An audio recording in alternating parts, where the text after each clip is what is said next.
Hello, my name is Alexis Hancock, and I'm the Director of Engineering at the Electronic Frontier Foundation. What is the EFF? The EFF is a organization based in the U.S., but we do have a focus on international privacy issues and digital security issues around the globe.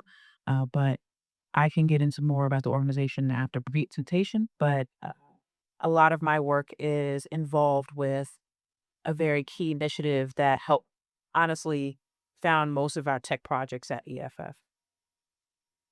I apologize in advance for the alphabet soup. I will try not to get into the acronyms too heavily. You do not have to memorize any of this. Unfortunately, I have everything memorized and I know them a little too well, and probably the RFCs too.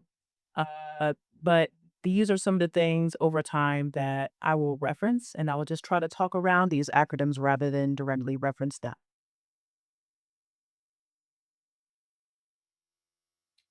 So at EFF, encrypting the web is kind of my thing. This is a little cut off. There we go. Encrypting the web is kind of my thing. So I will also try to talk slowly and not let my New York accent get the best of me.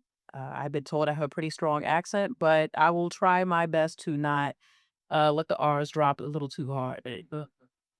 Uh, so encrypting the web is a lot of the initiative around fighting surveillance.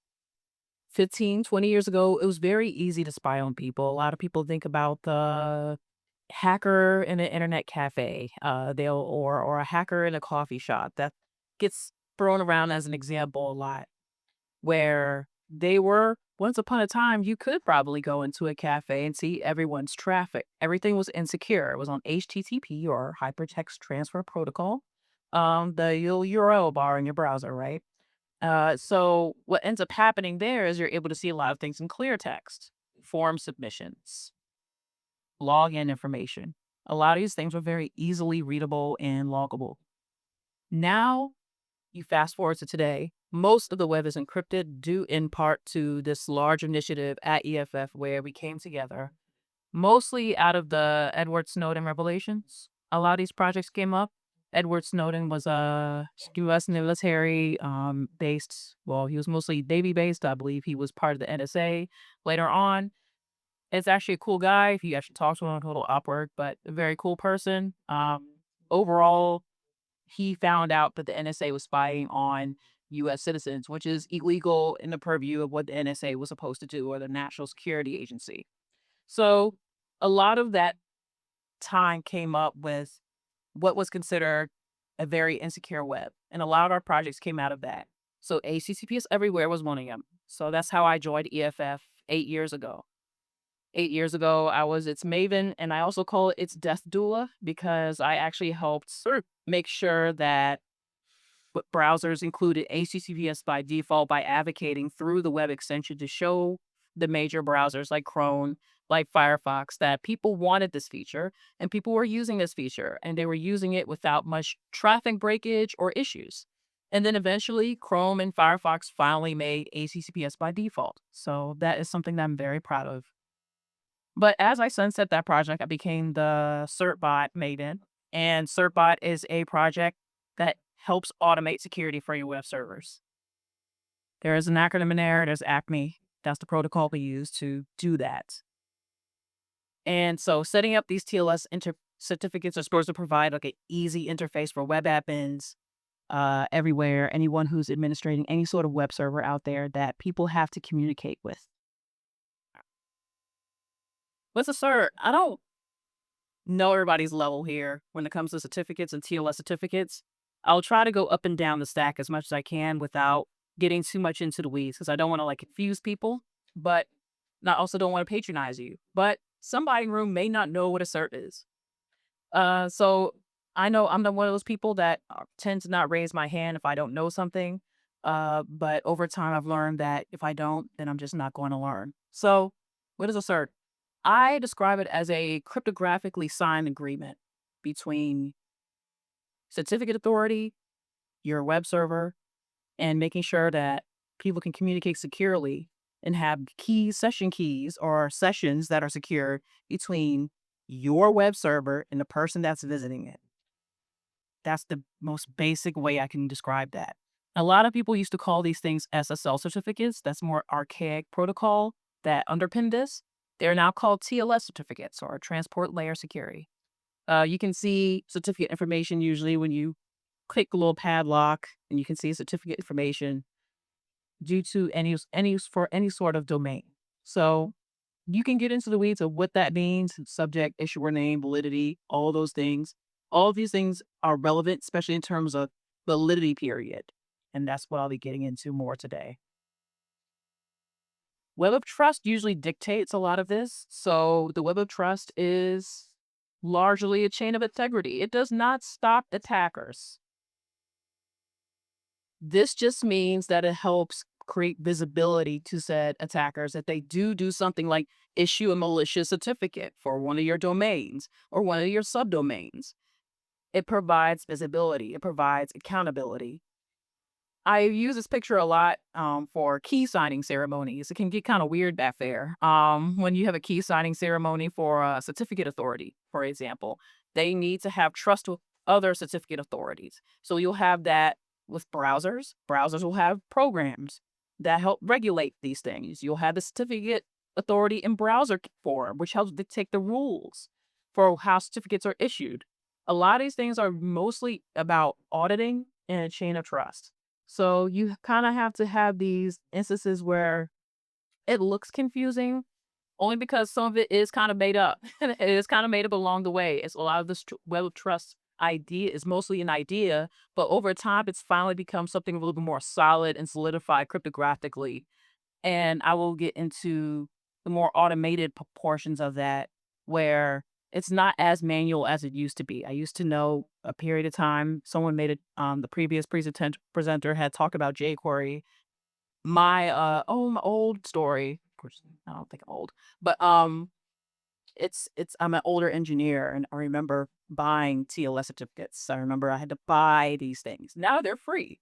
Let's Encrypt, the foundation that my org helped found, allows for free certificates. So you'll have that, and you'll have those stories of like people manually configuring a certificate for each of their domains.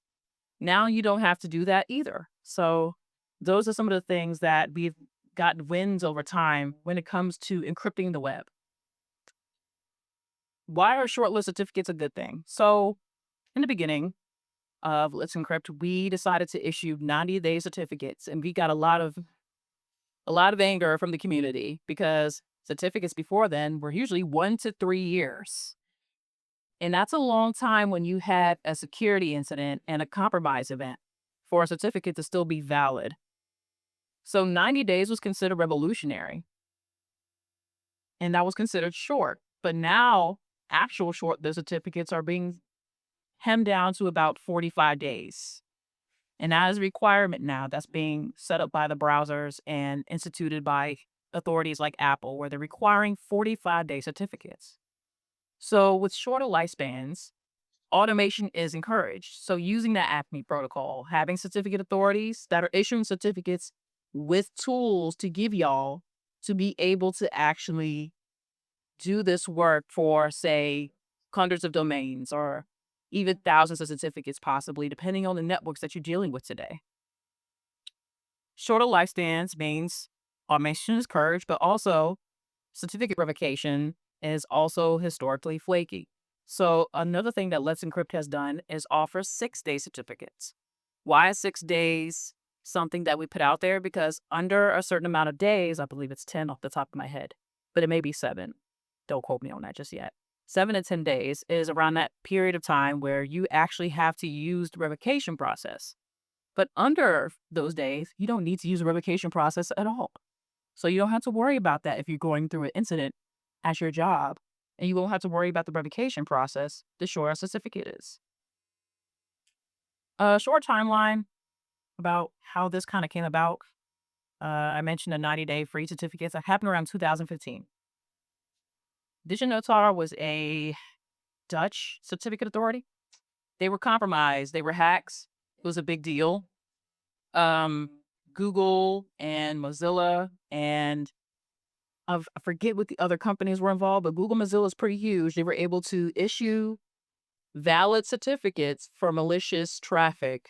And it was actually linked to a campaign in Iran where they were able to swoop in on people in Iran during a certain campaign and attack because they had this key, because they were able to issue malicious certificates.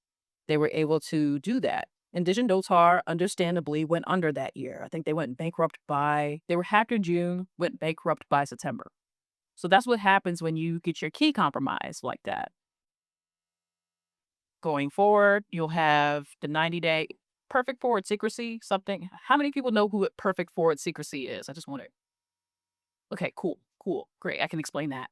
Perfect forward secrecy means even if your key is compromised, the session keys that's derived from that are still okay. So all the session keys that were created from people visiting your website, that traffic can still not be can't be decrypted still. So making that mandatory is something that was really key because even if that base authority is compromised, say, I don't know, which one was it? Entrust or, even if Let's Encrypt was compromised, perfect forward secrecy still protects the users that visited that web server and still keeps that traffic encrypted. And then if you go forward, 47-day certificates were introduced. And then, 45 to 47, that there's math in there. I'm not going to explain it, but let's just say 45 days. And then now you fast forward to 2025 with Let's Encrypt offering 6-day certificates. So this decreases that incident response time around compromise immensely. So a lot of people had concerns around this. It's like, oh, it's too short. That means a lot more certificate renewals happening because with 90 days, normally your certificate gets renewed around two-thirds of that time. Let's say 2 months in, like 60 days, you'll get a renewal or a renewal notice. And then usually this was done in batches. So not only were people's networks getting hit all at once and possible downtime, if you had SLAs, it might be a concern or any of those things. There was some downtime there for maintenance on servers. And it was also a burden on the CAs issuing these renewals all at once. So there's a couple tools that's popped up to help mitigate that and help that along. And a lot of people were saying, like, well, I have legacy systems. I can't use Acme. I can't do automation. What do I do for this random server that I have in a hospital? They can't use this. So people were worried about it not really being able to potentially keep up with these required mandates around 45 days and having to use Acme. So one of the things that has been deployed is called Acme Renewal Information API. So this handles situations where if you have an incident, if you had a key compromise, ARI is able to automate that process for you now. If you have any clients that, like Cerbot, that actually support ARI. And so being able to send that signal out dynamically instead of statically is really important. And ARI makes it possible to handle like mass certificate revocation now. So it won't have to happen at a set amount of time for all your certificates, just the ones that need to be renewed at a certain period of time. So, all that to say is this reduces service downtime immensely on both sides, certificate authorities and whoever's managing a wide network of assets. Proactive protection is something that I push for legacy systems. So, legacy systems, if you have issues with that, you can still use the different modern pieces of the ecosystem, even if you're not using automation. Transparency logs are one of those things.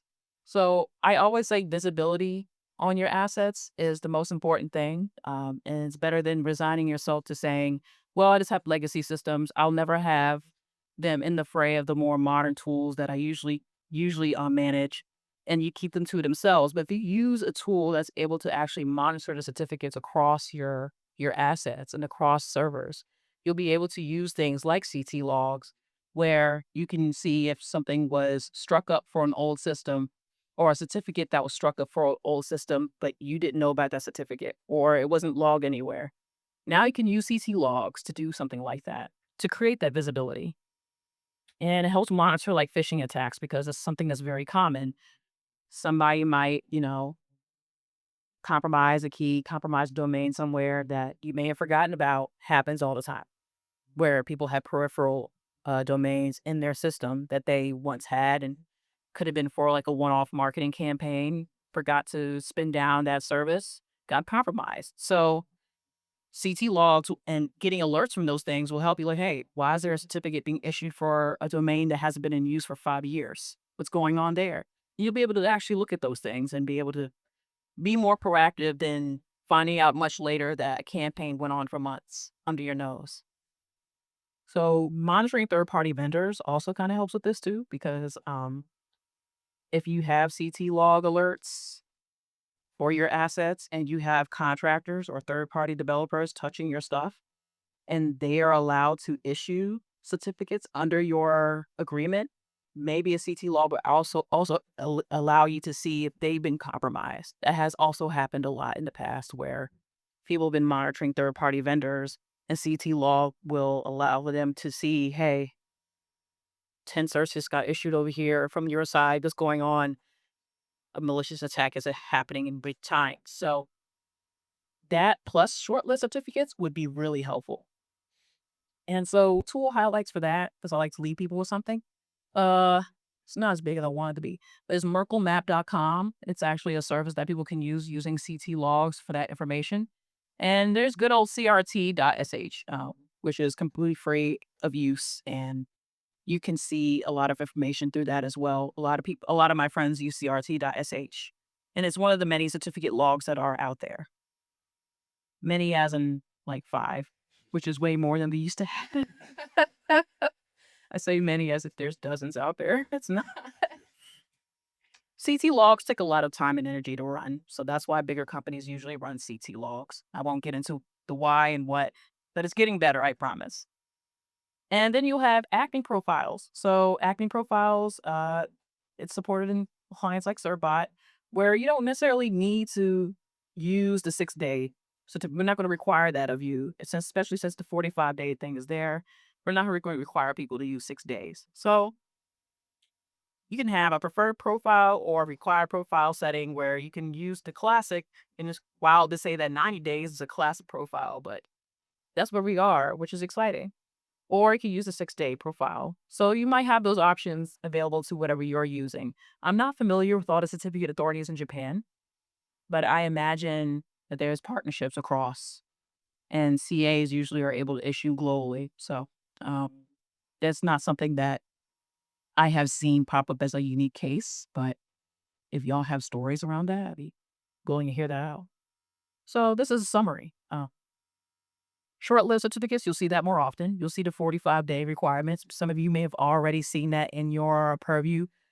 Automation-friendly certificate authorities are the best choices to handle this. Some CAs might come up with their own proprietary solutions around this, but it's good to see if they actually say Acme versus saying, we just help you do this. And you can ask them, do you support Acme? Even legacy systems can benefit from modern ecosystem by providing light on shadowy company assets, and then also revocation handling is more seamless, and it will be even more easier to handle in the near future with shorter list certificates, especially if you don't have to touch it at all. It'd be great. And that is my talk. Thank you.